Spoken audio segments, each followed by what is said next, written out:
What if instead of every building handling its own energy, water, and waste systems, entire neighborhoods shared integrated infrastructure, cutting costs, boosting performance, and unlocking real resilience? That's the promise of district utility systems, shared infrastructure networks that serve multiple buildings with centralized solutions, providing a more holistic and scalable way to build sustainable communities. Today, I'm joined by Daniel Hansen, managing partner of Next Infrastructure, a firm that specializes in bridging real estate feasibility with infrastructure and innovation. Early in his career, Daniel worked in-house with developers on transformational urban projects throughout the San Francisco Bay Area. Now, as a consultant, he advises on district-scale utility systems across North America, helping cities, developers, and utilities turn ambitious ideas into buildable, bankable infrastructure. In this episode, we focus on district utility systems, what they are, why they matter, and how they're structured to deliver both sustainability outcomes and economic performance. I'm Kate Gasparo, and this is Building Better Cities. You and I have worked on some pretty significant and large mixed-use master plan communities across the country. And whenever we start these conversations with developers and even with municipalities, sometimes we're introducing district utilities. And I'm curious, why is that the case? Why are developers who are looking at district scale development hesitant or not knowing of these types of technologies, and why is it in their benefit to learn about them? Sure. So it's not business as usual for large mixed use master plan developers to be thinking about long 30, 50-year time horizons and how do I improve overall performance of the development. Most developers just historically have thought, I'm going to build out the infrastructure, I'm going to sell land pads, and I walk away. That's my role as a land developer. It's not until recently where a lot of people are thinking, how do I achieve these sustainability metrics? How do I enhance performance? Electric rates are high here. I can achieve far better economic performance as well when I'm looking at a district scale. Sometimes it's more of a regulatory component, where you're in a sensitive watershed or the sanitary sewer is at capacity. And so you have to think innovatively about how to deliver your infrastructure because there is no other alternative in your given circumstance. And so there are a lot of reasons that, developers typically haven't thought about it, but now it's becoming a lot more prominent in the industry. I was going to say, a high level benefits of district systems, economies of scale. You have a large development instead of each building being on its own to deliver the services it needs to its tenants. You can lower O&M costs, manage affordable electrification, really deliver enhanced performance for development as opposed to thinking in a silo, just building by building. I always like to take the example of thermal. I think it really exhibits what economies of scale can do for district energy systems. And typically, business as usual case is that each building gets hooked up to its own gas service, its own electrical service. But when we start thinking at a district scale where you can connect multiple buildings to a service in which they all feed off of each other, can you sort of explain that probably more eloquently than I can, especially around district thermal? Yes, district thermal is a great example to hone in on because it typically has the economic justification earlier than some of the other systems. And that, on a large master plan development, especially mixed use, you have what's called diversified load. You have a residential building and a commercial building, for example, that have almost opposite heating and cooling profiles. One is heating while the other is cooling. Vice versa, you can capture that coincident load and share energy. That's free energy that would otherwise be rejected to the atmosphere that you can capture and share between the buildings. And that is before you even start layering on some additional systems like a ground source heat exchange, where you're exchanging thermal energy with the ground. Waste heat capture can be done at a district scale as well. And so there's a lot of other opportunities to add other systems to further enhance performance. But yeah, the core benefit is from that diversified load when you think of master plan developments at this kind of scale. And I guess that can be transferred to other types of utilities and how all of these different uses use the same resource, whether that's heat, cooling, water, electricity at different times of day can really achieve that economies of scale. Is that fair to say? And do you have another example that would help draw these parallels? Absolutely. I guess two examples on that front. So there's a project I've worked on in Austin that's in a sensitive watershed. Most projects have separate storm sewers that they can put stormwater in, but instead they need to capture it and reuse it. So are buildings going to do that individually? No, you have an entire district that you need to account for. And so complying with those regulations has pushed them to a district approach in that regard. And I think San Francisco is another great example of that. There's a non-potable ordinance in San Francisco where buildings over a certain size, and I think it's a fairly low threshold, have to have water reuse systems in there. And it's up to you as a developer, whether it's greywater or blackwater.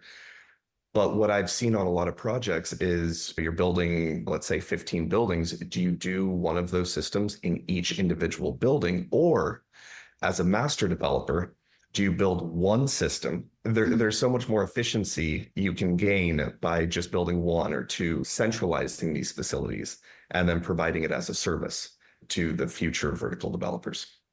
I can imagine that there's a lot of real estate value created because you are using that economies of scale or centralizing the system.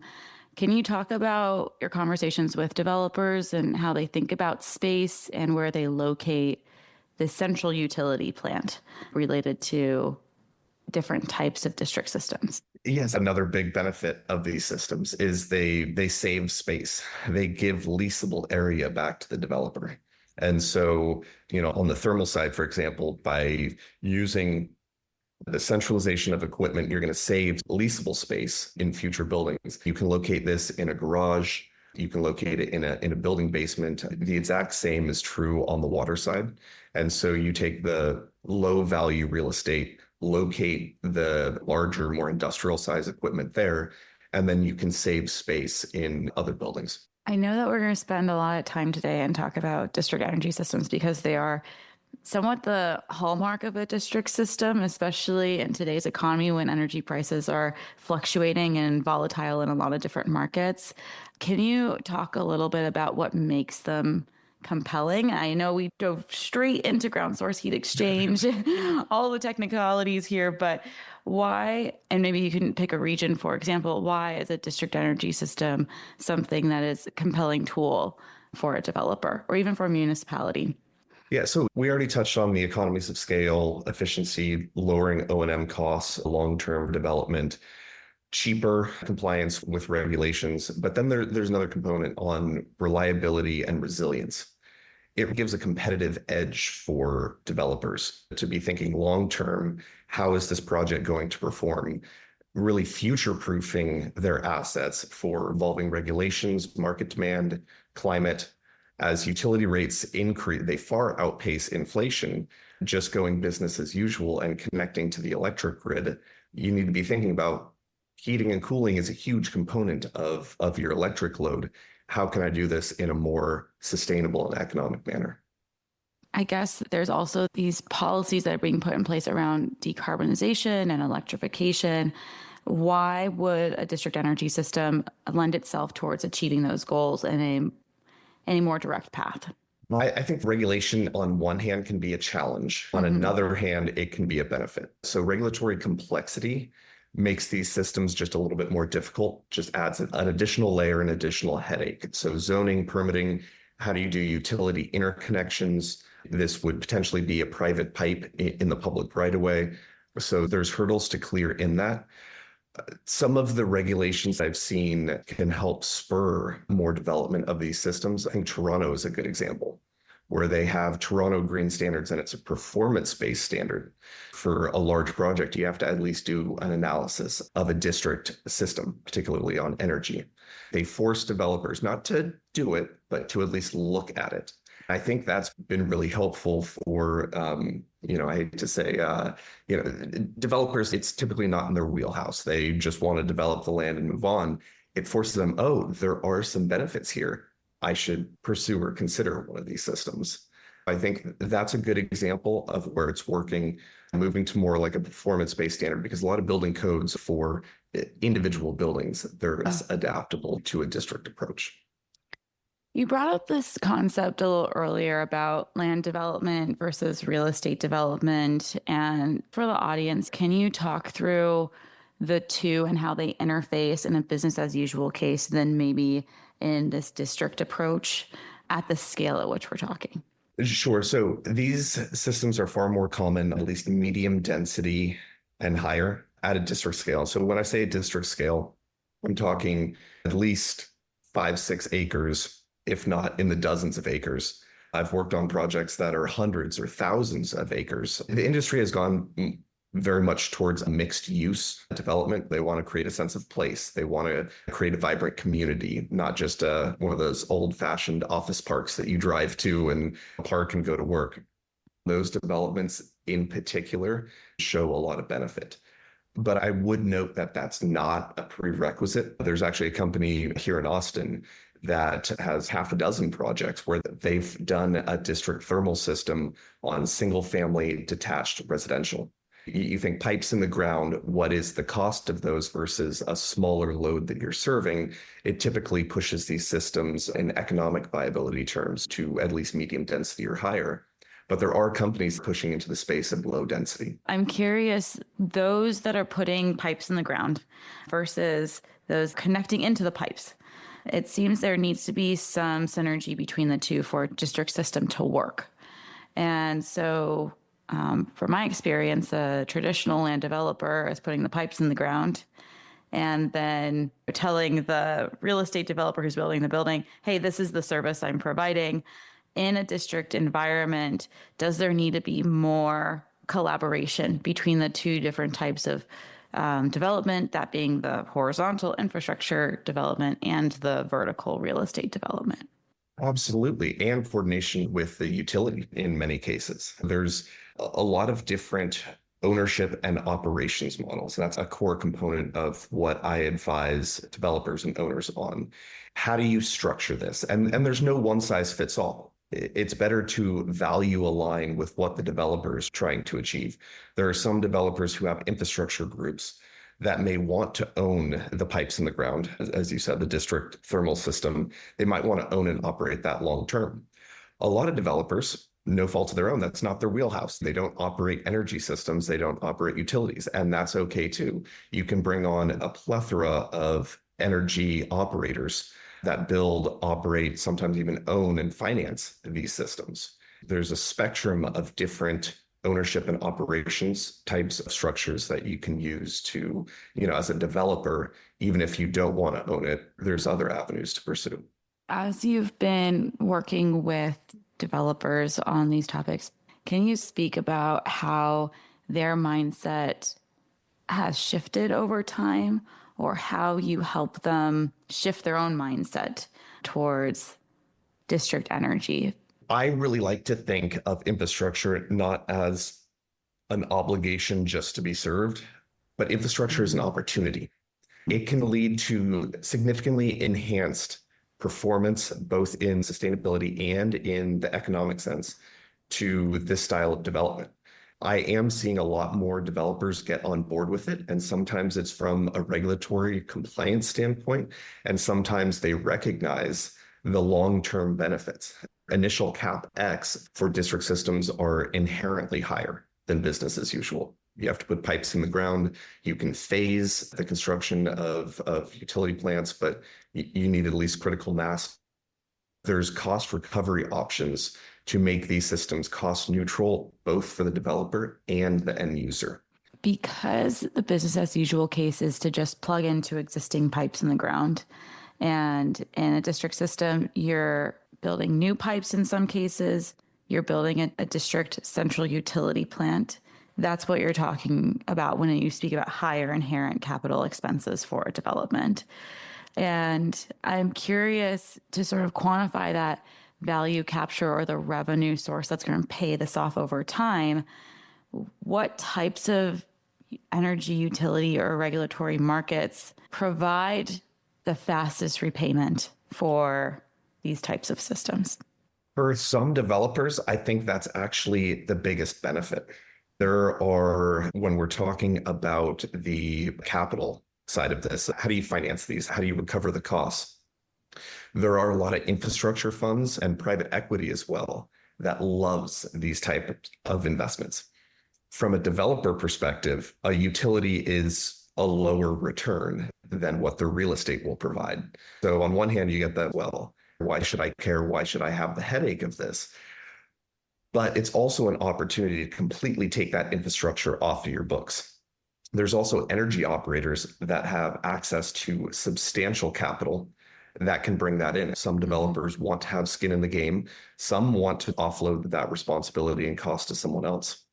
Actually, in a ULI panel I was on about a month ago, it came up in the conversation, and I thought I was making a controversial point where money is no object. Of course, the system has to pencil, it has to make economic sense, sure. But if it does, if you have a viable system, money will throw itself at you. And I thought that was going to be a little controversial. And my fellow panelist who works for an energy operator, they're well financed by private equity. And he said, we have unlimited capital to deploy for these types of systems.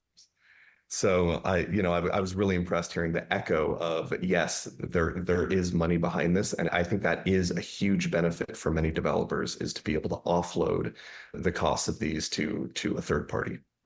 Yeah, I guess when you're a real estate developer, you're not necessarily thinking about infrastructure economics, but infrastructure as a asset class is one of the most stable asset classes, because regardless of if your rent is going up or down, you still need to pay for heating your house, your water bill that's coming in, and those rates are consistent over time. Has that been sort of your case when you've spoken with others who are in this field? I think that goes back to the perspective of infrastructure as an opportunity. If you just think of it as an obligation, I have to pay these costs, put these pipes in the ground and walk away, then you're in the same line of thinking of 20 and 30 years ago, what I call business as usual. But a lot of people are pushing into that space to, okay, how do I enhance performance, lower our utility rates? The return off of that is going to be lower than real estate, but it's a stable, very consistent revenue stream. That's why you have a lot of these infrastructure funds, private equity, energy operators that love to bring money to the table for these. That's what they do. That's in their mission alignment to finance these systems, because those are the rates of return they're looking for. And I'm curious, in your position and how you work with developers, are you matchmaking for them in terms of bringing on a partner that could bring capital for these district infrastructure systems? What is your role in piecing together these complex structures around infrastructure delivery? I think that is one of the huge value propositions of Next Infrastructure.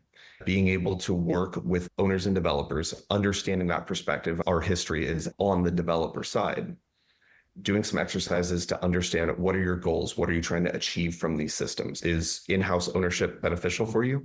Do you want to go to a third party? Do you want them to operate it? Do you want to own the underlying asset and then just have them manage it? There's a lot of different avenues you can go down, and it's not a one size fits all. This is a great conversation to have with a more sophisticated developer who understands the benefit.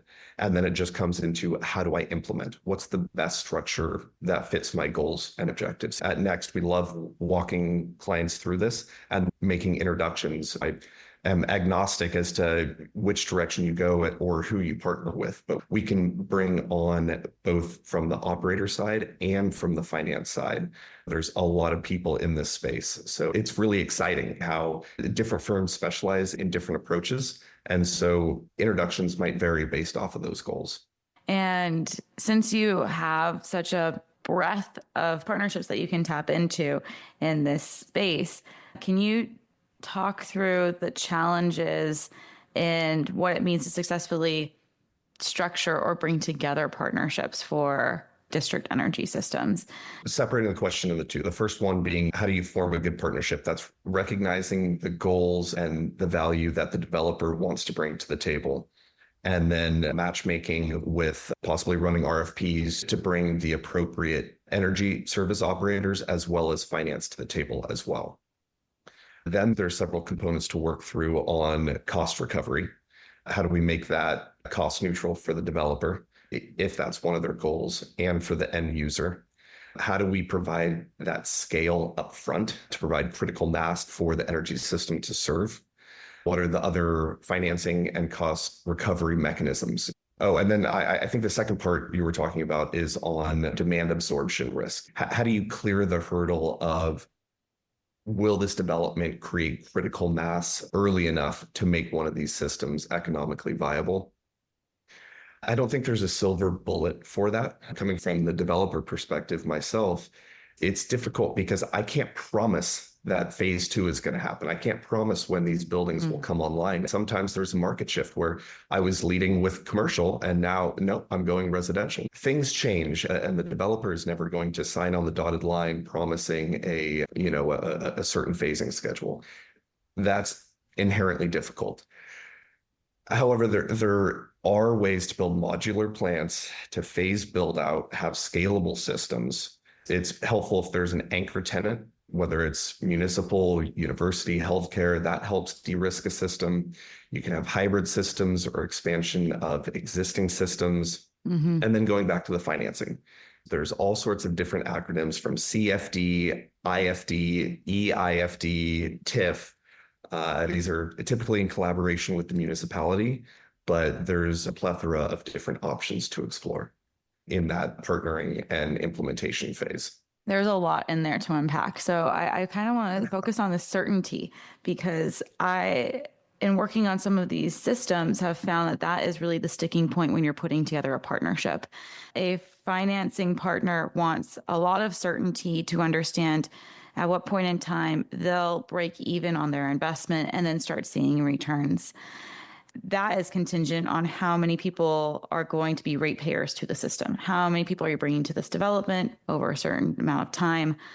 Then there's the development side, where the only thing you know for certain in development is nothing is certain.